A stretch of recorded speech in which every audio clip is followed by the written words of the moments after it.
Hey, Breaks, it's Brickley here, and welcome to episode 9 of Middle-earth MOCs. And in this series, I show you MOCs from all over Middle-earth concerning the Lord of the Rings and The Hobbit. And in this episode, I actually got a lot of really cool MOCs to show you, but these are a bit smaller than usual. I thought it would be fun to dive into some other builds in comparison to the huge builds we've taken a look at in the previous episodes of this MOC series.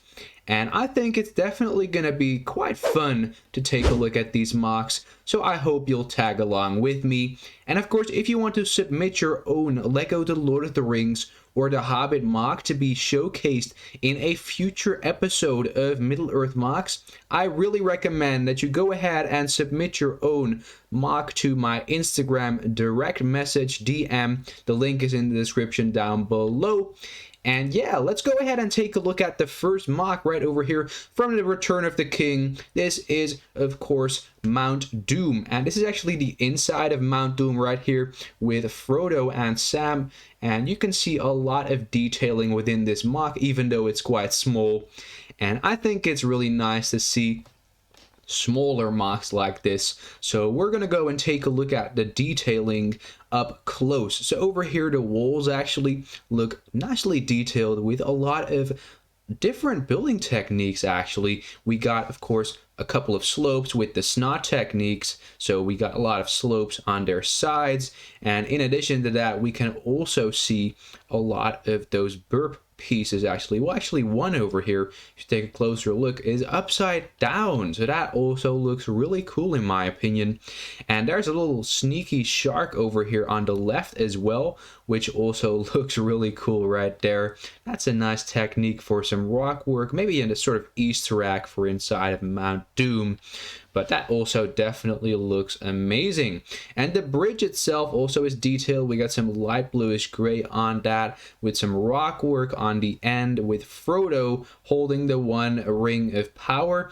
Well, I actually don't know why this builder decided to use another hairpiece for Frodo, but I think it looks okay for this MOC right here because, of course, the hobbits were a bit messy within this scene, although I would have liked to have seen the regular hairpiece for Frodo. And yeah, the lava also looks great with a sort of orange color underneath all of those translucent pieces, actually, the translucent red and orange pieces over there as well. That looks really good in my opinion.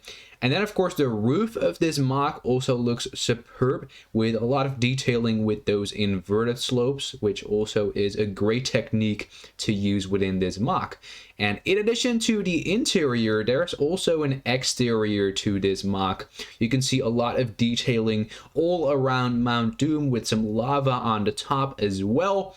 And the front entrance to Mount Doom also looks really good and accurate to the movie as well, with those spikes on top of the entrance. I really like the fact that this MOC builder added so much detail, actually also to the bottom of the entrance as well, with, I believe, some of those wedge pieces, so that definitely also looks really cool. So I really am happy to see this MOC right here. I don't really see a lot of Mount Doom MOCs on the internet, so it's definitely nice to see a Mount Doom MOC. Next up, we got a MOC made by Josh, and this is actually the MOC Watcher in the Water, actually, from, of course, the Fellowship of the Ring.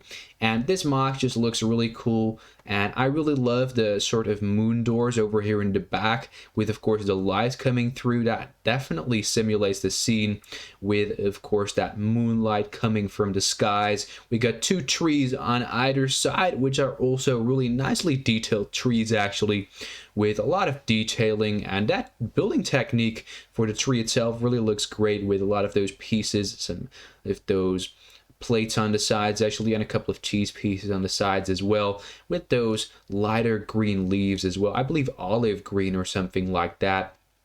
And then, of course, we get the rock work above the entrance right there, which is also really detailed. I couldn't do this. I mean, this looks so detailed, and I wouldn't know how to build something like this. You really did an amazing job on the rock work, and I especially like the fact that all of those pieces for the rock work are sort of pieces interlocked into each other. So that also looks really cool in my opinion. And then, of course, the main point of this MOC is the Watcher in the water, which is this big sort of giant squid within the water, sort of like a kraken or something like that from Pirates of the Caribbean. But you can see the tentacles grabbing Frodo, and over here Boromir sort of trying to fight the beast over there. Legolas actually firing some arrows at the Watcher, and of course over there behind the tentacle we can see Aragorn sort of fighting the beast as well. So this definitely looks really cool, and Josh, I really want to compliment you on your MOC. So everyone, let me know in the comment section down below what you think of this really cool Watcher in the Water MOC by Josh. I think it's amazing. And then over here we got a MOC by Grant Davis. This is an orc pit right here, and this just looks amazing. You can see a lot of detailing all throughout this MOC. This actually is from, of course, the Fellowship of the Ring and the Two Towers, where all of the orcs within Isengard are actually forging weaponry for the army of the Uruk-hai, 10,000 Uruk-hai, the army of Isengard, worthy of Mordor. And I definitely think that this MOC looks amazing. We can see a lot of detailing on the top of the MOC with some orcs walking around. Actually, also, I believe we can see a goblin minifigure right there. Really amazing. We can see a couple of boxes on top, a big barrel, and a sort of treasure chest right over there. That also looks great. We can see a big wheel on top as well, which is really nicely detailed actually. I love to know how to build something like this because I couldn't come up with that wheel right there on my own. But that definitely looks really cool with that chain over there pulling the Uruk-hai helmets up to the floor. I believe that also looks really cool. And actually the main ground above the cave is actually detailed with a lot of regular plates. You can see, of course, a lot of dark tan, which also looks great in my opinion. And then if we're going to go down to, of course, the orc cave itself, you can also see a lot of detailing with the bridge over there in the middle, some orcs walking over the bridge with lots of support underneath with those sort of, let me see here, those sticks underneath as well. That also looks really great. And you can also see a lot of Uruk-hai running around this MOC over there on top, and even a little cave right over there. And the detailing on the rock work inside the cave also looks just awesome. I really love the detailing, and it's really professional as well with a lot of epic techniques right there. That also looks really cool in my opinion. A lot of techniques right there from definitely a professional builder. And of course we can see a lot of those inverted slopes on the top as well, which actually supports the big ground on top. And if we're going to go and move a little bit down, you can also see the big pit where the weaponry is being forged as well. A lot of Uruk-hai armor laying around. And what's actually noticeable about this MOC is that the orcs right over here walking down in the tunnel are only Gundabad orcs. So that also is something really weird actually in my opinion. You can see the Mordor orcs on top and the Gundabad orcs underground. So that definitely is something weird. Grant Davis, if you ever see this video, let me know why you used those Gundabad orcs underground and the regular orcs on top. But overall, I think the MOC looks great. You can also see a couple of wargs in the Orc Pit underneath the MOC right there with that nice sort of pillar carved out. Some rock work actually. And what I especially like about this MOC is that those brown pieces, those reddish brown pieces, are actually integrated into the rock work as a sort of dirt. And I think that also adds a big natural look to the MOC. So I think that Grant Davis did an amazing job on recreating the Orc Pits of Isengard within LEGO. And I'm eager to hear your opinion in the comment section down below. Next up, we got a MOC made by Simulterious. This is the Siege of Minas Tirith from the Return of the King. And I really like MOCs, especially MOCs from Minas Tirith. I really like the fact that people create Minas Tirith MOCs because LEGO actually never made a set of that epic castle. And I think that this definitely is something amazing right here. It's just a small MOC actually, but it captures a lot of detail from this MOC. You can see a lot of orcs running towards the big wall over there with a sort of ladder in the middle. A lot of orcs actually with also a couple of breastplates on them as well. So those are actually fully armored orcs ready to wage war against the people of Gondor. And the Gondor soldiers on top of the wall also look really good. I love purist versions of Gondor soldiers, so that's definitely something epic to see within this MOC. And let's just go ahead and start looking at the landscaping. So you can see a lot of different colors, a couple of bush pieces, some leaves, and of course a lot of dark tan detailing on the ground. Then starting to take a look at the wall actually right over here on the bottom, you can see a lot of detailing with those light bluish gray pieces, and I really like the fact that there's some sort of contrast between the light bluish gray and the white wall over there on top. So that definitely adds a lot of detailing for me. And also on top of the wall, you can see a sort of a bit of an outpost over here in the middle of the wall, actually right there in the corner. And of course, this nicely detailed left part over here with that sort of weird slope technique right there. That also looks really cool in my opinion. And over here on the far right, we can also see this sort of tower piece right there with the round piece in front of the wall actually sort of sticking out with that catapult on top. And the catapult nets are actually filled with some rocks. So that also is a nice Easter egg right there. And over here, I believe over here on the far right, the big wall is actually broken. So that also looks quite nice actually with those dark tan pieces with the brick decoration. And a finishing touch to this MOC is of course the black surrounding the entire build with of course those swords on the bottom as well. So I'm definitely a big fan of this Siege of Minas Tirith MOC made by Simulterious, and let me know in the comment section down below what you think of it. So further along, we're going to go and take a look at a MOC by Elven Ranger. This is Chapter 1, An Unexpected Party over here, and I really like this MOC right here. It's just a small MOC actually, but it has so much detailing on it. First of all, we can see Gandalf and Good Morning Bilbo. Love that minifigure. Unfortunately, I don't own it myself, but I will own it one day, I promise you that. You can see the bench over here on the right. I love the pathway right there with all of those flowers surrounding it as well. We can see some red and yellow flowers, a couple of bush pieces as well. The big window over here on the far left, actually really like the inclusion of that as well. And the sort of light tan surrounding the entrance to the Hobbit hole also looks really cool in my opinion, with a lot of random pieces used in that sort of building technique in the corner as well. And over here you can see the big door, and I really like the sort of inclusion of all of those plates to create that round effect. I've actually never seen that before within Hobbit hole, so that definitely is a nice technique right there, really advanced technique. And over here on top of the door you can also see this sort of light bulb right there, so that also is a nice inclusion. Over here the real door from the Lego set also has been used within this MOC.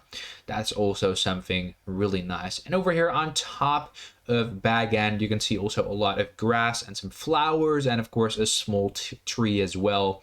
So I think that this MOC really looks amazing. I especially like the fact that this door is sort of brick built right here in of course comparison to the official Lego set. That definitely looks really creative. I'm in love with this MOC, especially because of all the advanced building techniques used within this unexpected gathering MOC. So Elven Ranger, you really did an amazing job on recreating this MOC. And next up we got quite a funny MOC actually made by Pukio right over here, and this is the entrance to the Paths of the Dead right here. The way is shut.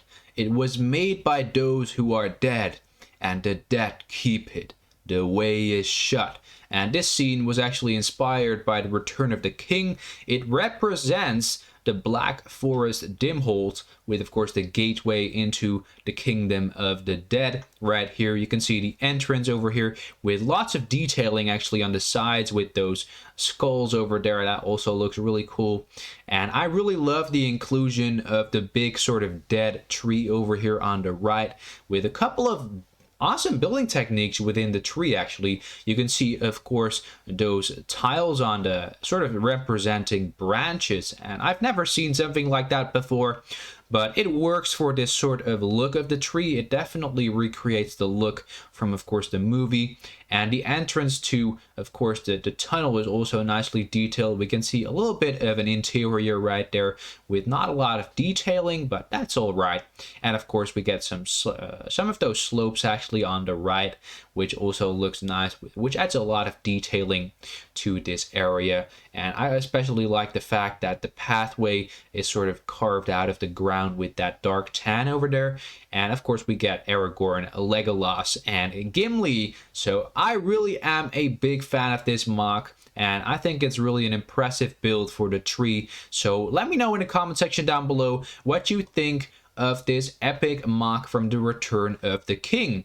And those were actually all of the regular MOCs, which we're going to go and take a look at in this episode of Middle-earth MOCs. But right now, actually, I'm going to go and show you some MOC submissions submitted by you, my fans of Brickley. And the first MOC submission we're going to go and take a look at is the Helms Deep MOC submitted by Brick Knight. And just take a look at this MOC right here. You can see I believe over 100 Lego Uruk-hai minifigures, a lot of Rohan soldiers, some elves as well, and this entire Helms Deep MOC just looks insane. You can see the water stream over there coming from the deeping wall. The deeping wall is a lot longer with of course some rock work over there on the left.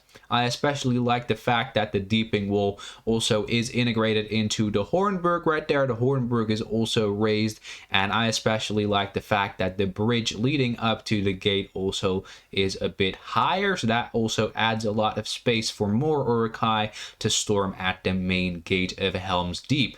Then finally, of course, taking a look at the tower right there, that also looks really impressive, and I think that the rock work over here on top of the fortress of Helm's Deep is also so amazing, with lots of detailing over there, and the entrance to the fortress also looks magnificent right there. So I'm really a big fan of this MOC right here. Brick Knight, you really did an amazing job on recreating this Helm's Deep MOC, so thumbs up to you. Let me know in the comment section down below what you think of this MOC, everyone. And then the final MOC and the final MOC submission for this video is actually a MOC by Lego Ranger. This is the Moria Khazad-Dûm MOC right here, with of course the scene where you can see the Fellowship running off the stairs towards the bridge of Khazad-Dûm. Right over here you can see that epic scene where Boromir almost falls down off the edge.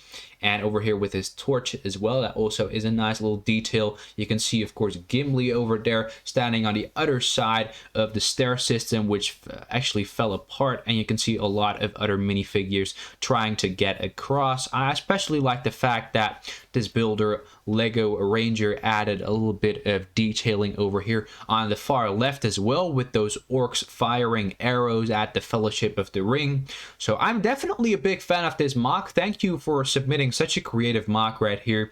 I definitely love the fact that you were able to portray such an amazing scene from the Fellowship of the Ring movie. So really, thank you for submitting this MOC. And yeah, that was already the final MOC I wanted to show you in episode 9 of Middle-earth MOCs. I really hope that you enjoyed taking a look at all of these impressive MOCs together with me, Brickley. I certainly did enjoy taking a look at all of these really cool builds. And of course, let me know in the comment section down below which MOC is actually your favorite. I especially like all of the MOCs. I think all of your MOCs were also really amazing. And of course, remember to submit your own Lego The Lord of the Rings and the Hobbit MOCs to my Instagram DM. You can get a feature in a future episode. It's free, so don't worry about that. And if you did enjoy watching this video, of course, let me know by leaving a thumbs up. Of course, go ahead and subscribe to Brickley if you want to see more content, and ring that notification bell to stay updated when I post any videos. And I will see you all in the next episode of Middle-earth MOCs.